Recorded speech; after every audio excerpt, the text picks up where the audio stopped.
চোখ বন্ধ করুন। 1 মিনিট না, মাত্র কয়েকটা সেকেন্ড।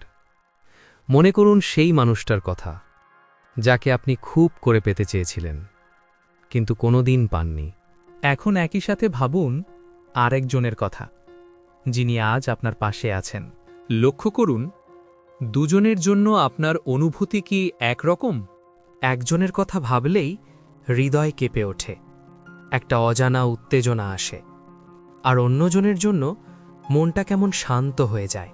আজ আমি আপনাকে বোঝাবো যে মানুষটিকে আপনি পাননি, তার জন্য যে আবেগ বা উত্তেজনা, সেটা কাকতালীয় না, এটা আপনার দুর্বলতাও না, এটা আসলে আপনার মস্তিষ্কের কাজ।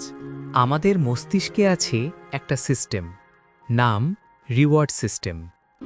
এটা আমাদের বলে দেয় কোন জিনিস ভালো, কোনটা আবার আরও চাই।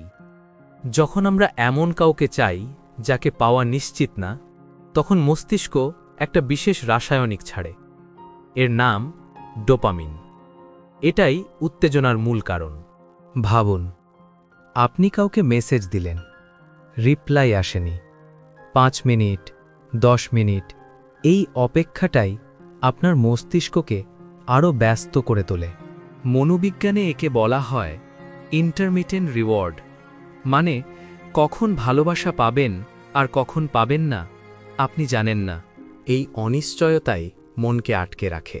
যেমন ধরুন, মাঝে মাঝে কেউ আপনাকে গুরুত্ব দেয়, আবার হঠাৎ দূরে সরে যায়। মস্তিষ্ক ভাবে, এইবার বুঝি পেয়ে যাব। এই আশাটাই আসক্তি তৈরি করে। এই কারণেই যে মানুষটা আপনাকে সবসময় পরিষ্কারভাবে ভালোবাসে, তার প্রতি মনের উত্তেজনা কম লাগে, কারণ সেখানে অনিশ্চয়তা নেই।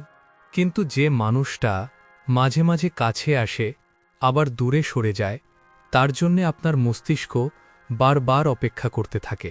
এই অপেক্ষা আসলে ভালোবাসা নয়, এটা একটা মানসিক টান, যেটা আপনাকে ভাবতে বাধ্য করে। সমস্যা হচ্ছে, আমরা অনেক সময় এই টানটাকেই ভালোবাসা ভেবে নিই। এখানেই আমরা ভুল করি। কারণ সত্যিকারের ভালোবাসা সবসময় উত্তেজনায় ভরা হয় না। অনেক সময় ভালোবাসা মানে শান্ত থাকা, যেখানে আপনাকে নিজেকে প্রমাণ করতে হয় না, ভয় পেতে হয় না, কেউ হঠাৎ ছেড়ে যাবে কিনা সেটা ভাবতে হয় না। কিন্তু মস্তিষ্ক শান্তিকে সবসময় গুরুত্ব দিতে শেখেনি, তাই সে উত্তেজনাকেই ভুল করে বেছে নেয়। এই উত্তেজনা দীর্ঘদিন থাকলে ক্লান্তি আসে, আত্মসম্মান কমে যায়, নিজেকে ছোট লাগতে শুরু করে।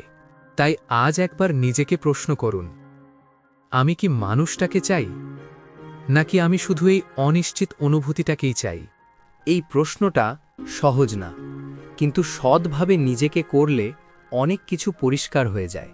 কারণ যিনি আপনাকে শান্তি দেন, সম্মান দেন, তিনি হয়তো খুব নাটকীয় নন, কিন্তু তিনি নিরাপদ। আর নিরাপত্তাই দীর্ঘমেয়াদে ভালোবাসার সবচেয়ে শক্ত ভিত। পরের বার যখন কারো জন্য আপনি অকারণে অস্থির হবেন, নিজেকে মনে করিয়ে দিন, এটা ডোপামিনের খেলা। ভালোবাসুন তাকেই যিনি আপনার শান্তিকে সম্মান করেন। কারণ উত্তেজনা আসে যায়, কিন্তু শান্তি টিকে থাকে।